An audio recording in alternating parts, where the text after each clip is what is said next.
औज़ुबिल्लाहिमिनश्शैतानिर्रजीम बिस्मिल्लाहिर्रहमानिर्रहीम अस्सलामु अलैकुम वरहमतुल्लाहि वबरकातुहू। उम्मीद आप सब लोग खैरियत से होंगे, खुश होंगे।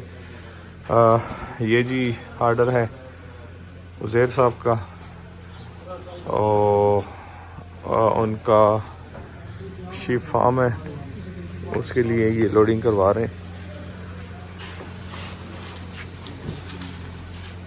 ये उनके शीप फार्म के लिए लोडिंग करवा रहे हैं पैलेट्स। उन्होंने शेड बनाना है एलिवेटेड मॉडर्न, इंशाल्लाह जल्द अज जल्द उनका ये शेड कंप्लीट हो जाएगा।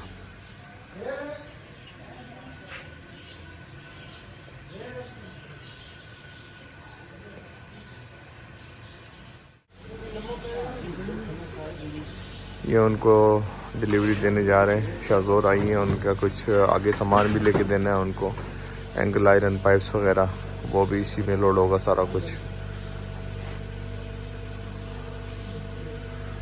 तो ज़ेर साहब ये आपका सामान है टोटल, ये आज इंशाल्लाह हमने लोड करवा दी है और उम्मीद है ये इंशाल्लाह विद इन 2-3 आवर्स या 4 आवर्स आपको वहाँ पे मिल जाएगा। वीडियो एंड करते हैं, दुआ में याद रखिएगा, सारा ख्याल रखिएगा, 5 वक्त की नमाज़ अदा कीजिएगा। अल्लाह हाफिज़।